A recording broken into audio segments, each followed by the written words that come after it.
le savez aussi bien que moi, à Versailles, tous les nobles ne s'occupent que de divertissement et de jeux, et pendant ce temps-là, ils ruinent les caisses du royaume que nous, le tiers-état, nous remplissons.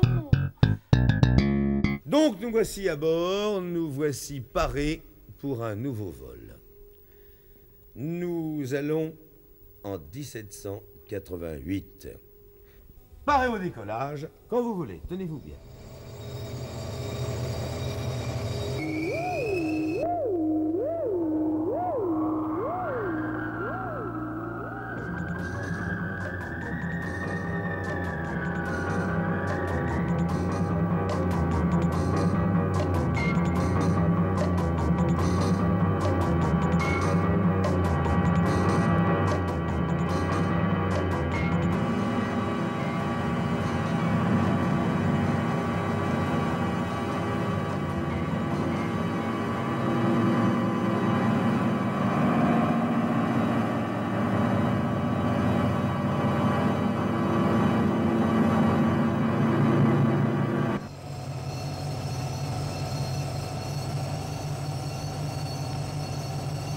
Nous y voici, 1788.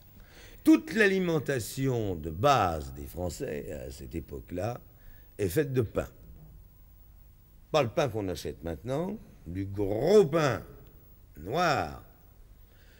Et pour les pauvres, on étale dessus un peu de fromage ou tout simplement de l'huile et quelques noix.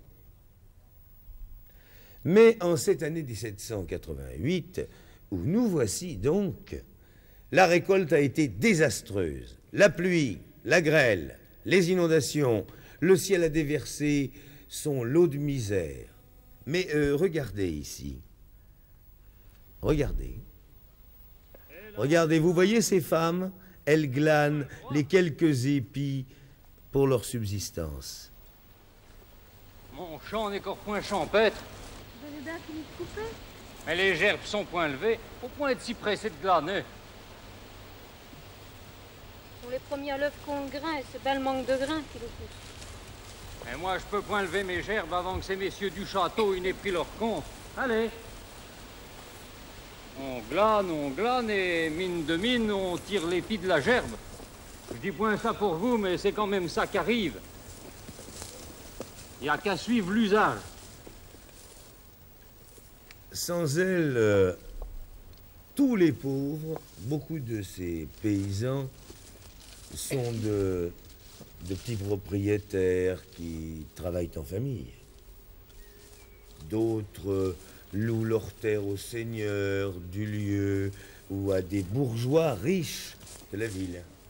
Je vous le rappelle, depuis longtemps les paysans sont presque les seuls à supporter l'essentiel des dépenses du royaume.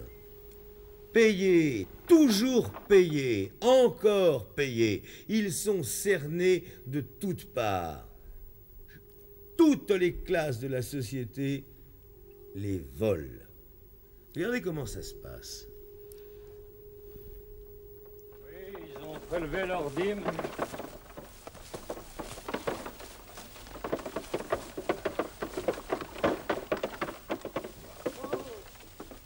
Tout est bien coupé? Ma foi, il ne reste plus que la portion des veuves.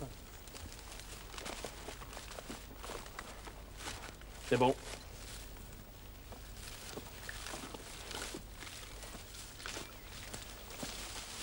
La 6e.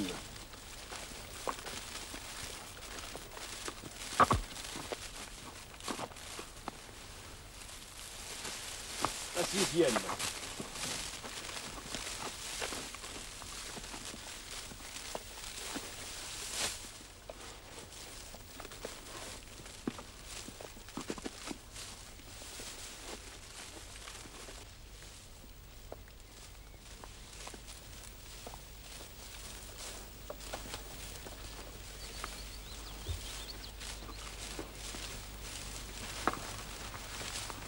La 6e.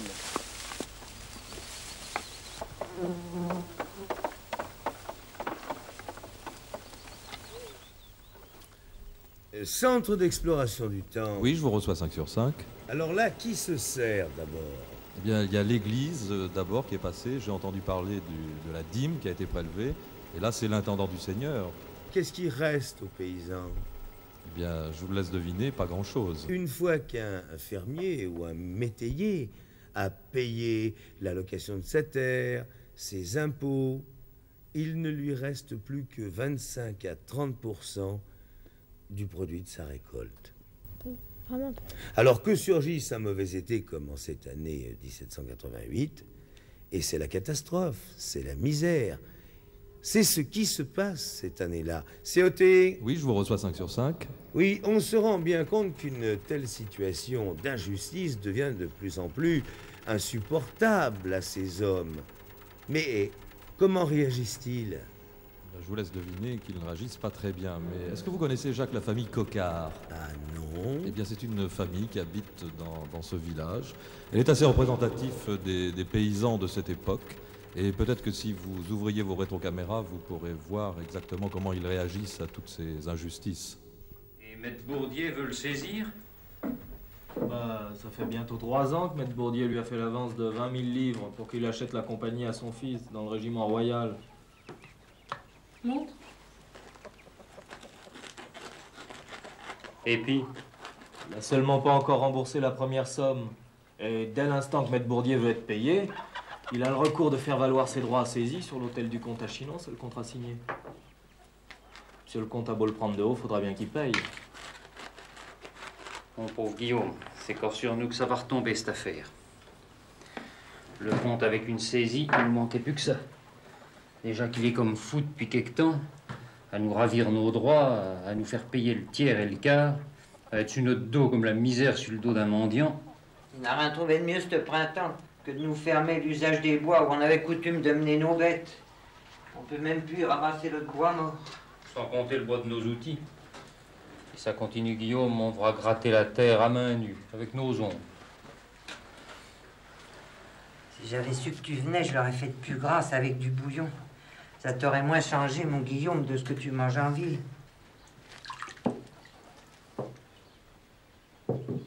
Et encore, nous autres, on a un peu de terre pour se défendre. Avec ça, qu'on reste assez vaillant, ma foi, et point rebuté au travail. Avec tout ce qu'on récolte, tout ce qu'on engrange d'une saison à l'autre, on parvient juste à payer l'impôt. Notre seule récompense au travail, avec le peu qui reste pour pas mendier notre pain.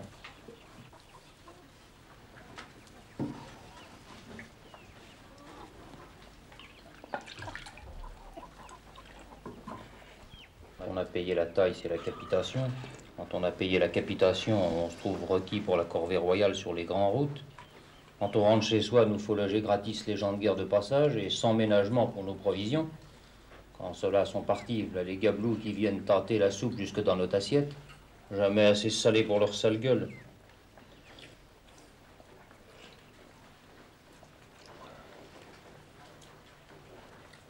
Quand t'as fini d'un côté, ça recommence de l'autre, avec ceux du château et du diocèse. Ah, Guillaume, à se demander pourquoi on persiste à prendre sa peine. Et qu'est-ce qu'on dit en ville? Partout que le monde se plaint. La farine n'a jamais été aussi chère. On dit que le roi n'a plus de sous. On dit aussi que ces messieurs de la noblesse vont revenir aux affaires pour contrôler les dépenses du roi. Tout le monde veut une constitution. Nous tous, Guillaume, ce qu'on demande, c'est un peu de soulagement. Et si ces messieurs de la noblesse y reviennent aux affaires, ce sera sûrement pas à notre avantage. Pour nous, ils y ont toujours été. Est-ce que vous imaginez la situation de ces paysans? Ah oui. Oui.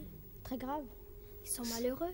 C'est donc la misère totale en France. Et surtout en cet été 1788, où la récolte est très mauvaise, où il y a une crise financière épouvantable dans le royaume. Crise économique aussi. Et d'après ce que nous venons d'apprendre par le fils, ça ne va guère mieux en ville. Ça ne va guère mieux en ville, et vous l'avez entendu aussi, ça ne va guère mieux chez la noblesse du village, la petite noblesse. Est-ce que la petite bourgeoisie a conscience que ça ne peut plus durer, la royauté? Elle en a parfaitement conscience, elle a lu les philosophes, elle est acquise aux idées nouvelles, et elle souhaite prendre une plus grande part dans la politique du royaume aussi. En somme, on peut dire, pour nous résumer, qu'en 1788, tout est paré pour l'explosion, il ne manque que le détonateur. Oui, les fils se nouent. On pourrait peut-être se rendre chez un bourgeois d'une petite ville. Et vous avez entendu parler de Maître Bourdier, c'est le patron du fils de ce paysan, Guillaume. Oui, effectivement. Oui. Peut-être que lui pourrait nous renseigner, il habite Chinon. Bon, alors j'appuie sur déplacement latéral, 1788, vertical de Chinon.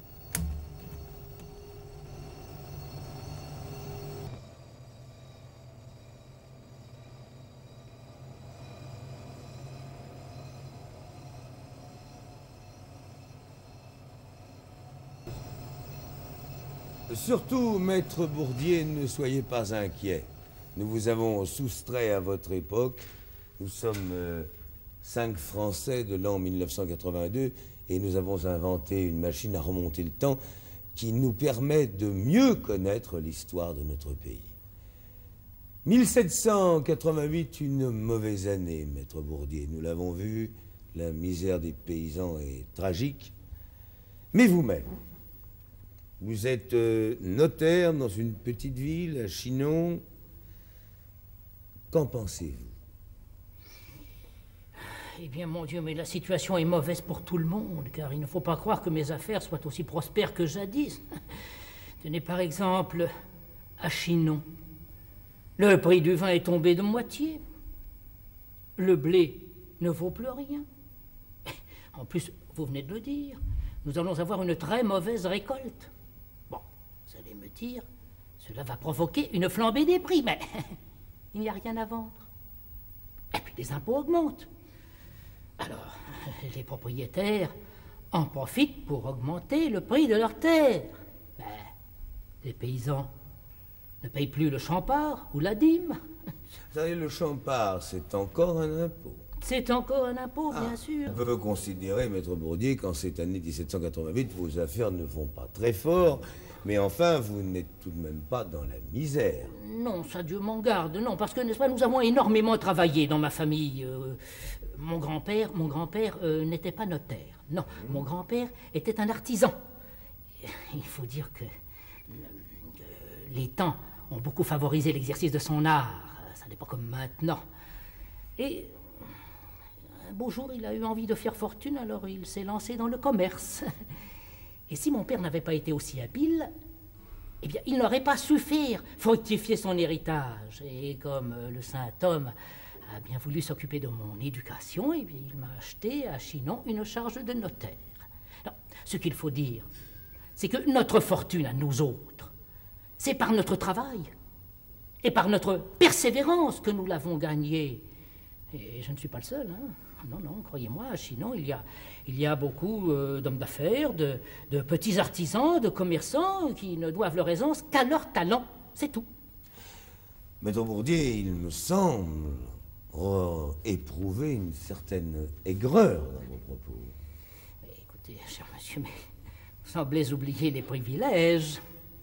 Ce sont les privilèges des nobles, bien entendu. Écoutez, je vais vous donner un exemple. Il y a 4 mois, dans une abbaye proche de Chinon, excusez-moi, dans une abbaye proche de Chinon, eh bien, on a nommé un nouveau chanoine. Savez-vous quel est son âge? 30 ans, 35 ans 12 ans. 12 ans, je le sais bien, c'est moi qui ai rédigé les actes. Un prêtre de 12 ans, un chanoine, ce qui est déjà un titre de 12 ans. Et ce marmot, grâce à cette charge, touche, tenez-vous bien, 50 000 livres de rente. Bien sûr, ce jeune homme a des quartiers de noblesse. Eh oui, mais c'est que pendant ce temps-là, pour ne parler qu'un de mes neveux, un valeureux soldat, eh bien, il languit depuis des lustres dans des emplois militaires subalternes. Eh oui, parce que les titres d'officier sont réservés à la noblesse, et un simple Bourdier ne pourra jamais devenir officier. En somme, si je vous ai bien compris, maître Bourdier, vous souhaitez prendre la place des nobles. Non, ça pas du tout ça. Non, ça n'est absolument pas cela. Non, nous voulons bien une noblesse au-dessus de nous. Non, mais ce que nous voulons, c'est une noblesse mâle, une noblesse intéressante, qui ait été acquise et qui se perpétue par les mérites. Ce dont nous ne voulons plus, c'est de cette noblesse ridicule qui ne doivent ses mérites qu'à l'opulence et qu'à l'argent que le roi lui donne. C'est vrai, maître Bourdier, la société telle qu'elle est constituée en France en 1788 est injuste. Ben, écoutez... Les nobles ont tout, les autres n'ont rien. Bon, c'est vrai, c'est une situation dramatique, mais qu'envisagez-vous pour la transformer? Avez-vous une idée? Oh, mais attention, c'est que les solutions existent. Vous pouvez parler franchement. Hein, ici. Monsieur Turgot et Monsieur Necker, nous en ont proposé, on n'en a pas voulu. Mais Monsieur Turgot a même été jeté hors de sa place de ministre. Non, écoutez, ce qu'il faut faire, c'est prévoir une meilleure répartition des impôts. Il faut diminuer les dépenses et augmenter les ressources de l'État. Et puis, il faut surtout supprimer toutes ces charges inutiles, toutes ces prébendes distribuées à droite, à gauche, à des gens qui ne le méritent pas. Vous le savez aussi bien que moi, à Versailles, tous les nobles ne s'occupent que de divertissement et de jeux. Et pendant ce temps-là, ils ruinent les caisses du royaume que nous, le tiers-État, nous remplissons. Non, il y a des réformes très sérieuses qui s'imposent. Un peu plus de justice, un peu plus d'égalité, un peu plus de fraternité. Et puis n'oublions pas que quand même, les richesses sont réparties entre trop peu de gens. Le tiers-État représente une très grande fraction de la population française, alors que la noblesse et le clergé ne sont qu'une infime partie. En 1788... il y a, je crois, 25 millions de Français. C'est ce que j'ai entendu dire, 25 à peu près 25 millions de Français. Alors, que représente le tiers-État? C'est-à-dire les petites professions, les commerçants... tout ce qui n'est pas la noblesse paysans. Et le clergé, c'est le tiers-État. Et combien représentez-vous par rapport à ces 25 millions? Je pense... Écoutez, nous devons bien représenter... au minimum les 2 tiers ou les 4/5e, à peu Beaucoup près. Plus que cela. 98%. 98%. Eh bien, vous êtes plus fort que moi. Donc, ça veut dire que je vis beaucoup entouré, naturellement, de membres du tiers-État, mais pas de petits, n'est-ce pas? Ma charge de notaire m'oblige quand même à avoir des gens d'une certaine importance. Bien évidemment. Eh bien, voilà la situation, bien expliquée par... quelqu'un qui représente une fraction du tiers-État dans lequel il faut inclure, vous l'avez vu, les petits commerçants, les notaires, les paysans, les propriétaires d'autre part. Les petits bourgeois, les petits propriétaires. Et ça représente 24 millions sur les 25 que compose la population française. Maître Bourdier, merci de vous être rendu à notre appel. Je pense, voyez-vous, que les choses ne peuvent plus durer. Je ne sais pas quel est votre sentiment. Mais à mon avis, la France va changer. Ça n'est plus vivable. Nous souhaitons un changement. La question ne se pose pas. Nous avons entendu parler d'une possible réunion des États généraux. Ce serait pour nous un immense espoir. Eh bien, souhaitons-la. Merci, Maître Bourdier. Je vous rends à vos chères études, ou plutôt à votre étude. Merci, maître. Voilà, la chose est claire. Hein, que ce soit les paysans, vous l'avez vu, les seigneurs, les bourgeois, presque tout le monde, tous les Français attendent une réforme. Allô, centre d'exploration du temps. L'intransigeance aristocratique affaiblit aussi la monarchie et elle rend totalement impuissant un Louis XVI qui est déjà complètement déboussolé. Ça ne peut plus durer. Il faut que ça change. Il faut que ça change. Tiens, j'ai déjà entendu ça quelque part, mais c'était plus récent. Il y a les fermiers généraux, ceux qui collectent les impôts pour le roi. Ceux qui sont chargés, vous le savez, de, en somme, dérober presque les 3/4 de ce que les gens gagnent, un peu plus. Ils sont d'une intransigeance et d'une cruauté épouvantables. Nous allons glisser nos rétrocaméras chez un de ces fermiers généraux et vous allez voir comment l'aristocratie s'accroche à ses privilèges. Voyez plutôt.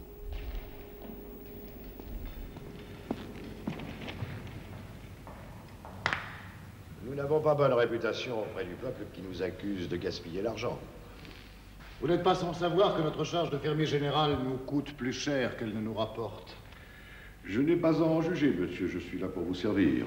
Notre train de vie, nos établissements, nos responsabilités financières envers le royaume, nos pauvres, nos poètes. C'est un pléonasme, monsieur. Qu'est-ce que c'est, Jasmin? C'est une lettre urgente et d'une importance considérable qui nous vient par courrier de la ferme de Grenoble.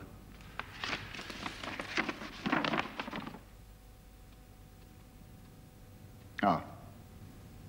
Le receveur de Grenoble me demande ce qu'il doit faire à propos de je ne sais quelle révolte de paysans.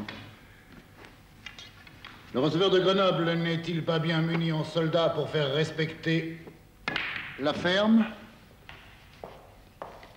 Est-ce qu'il n'est pas suffisamment payé pour faire respecter nos ordres?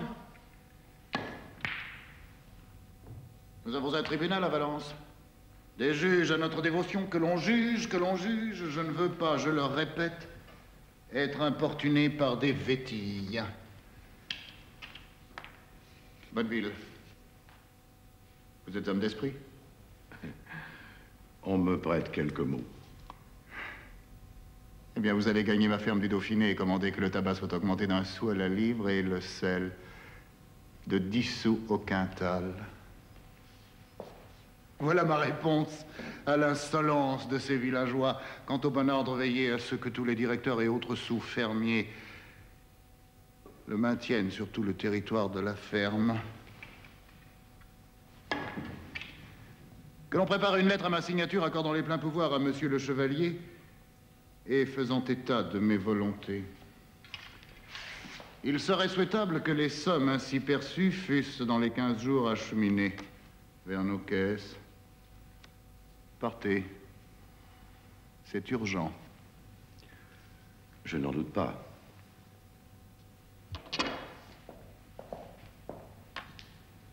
Monsieur, je passe devant l'hôtel de Mademoiselle Deschamps. Dois-je lui annoncer la bonne nouvelle qu'elle aura rapidement sa petite maison de Louvciennes? Soyez insolent, Bonneville. Je vous paie pour cela. Mais ne manquez pas de me bien servir. C'est bien, hein, fermier général. Qu'est-ce que vous pensez de... Ils sont fainéants, ils pensent qu'à jouer, à rapporter de l'argent par des impôts. Ils sont surtout indifférents, sans pitié, sans charité pour les autres. Oui. Nous sommes, mes chers enfants, en août 1788. Rien ne va plus en France. Les paysans meurent de faim, la classe bourgeoise est révoltée. Ça ne peut plus durer. Merci d'avoir fait ce voyage avec nous, c'est une année intéressante. Je vais vous remettre à chacun un petit livre souvenir de nos voyages précédents, à l'époque où nous naviguions au Moyen-Âge. Voilà, vous rentrez avec le TGV? Ah oui, bien sûr. Ça va vite, hein? Ouais. Oui. Eh bien, nous, avec l'Istronef, on va 1 milliard de fois plus vite, vous l'avez vu. Centre d'exploration du temps. Je vous reçois 5 sur 5. Je me dépêche, parce qu'il me faut au moins 5 minutes pour quitter ma combinaison et revêtir mon smoking. Je suis attendu à thé dansant. Et vous êtes légèrement en retard. Eh oui, je m'en suis rendu compte, mais vous savez, c'est une année très importante, 1788. Très important. Bon, mes enfants, au revoir, merci. Rendez-vous la semaine prochaine à 16h pour une nouvelle expédition. Vite, nous retournons 1982 en voiture.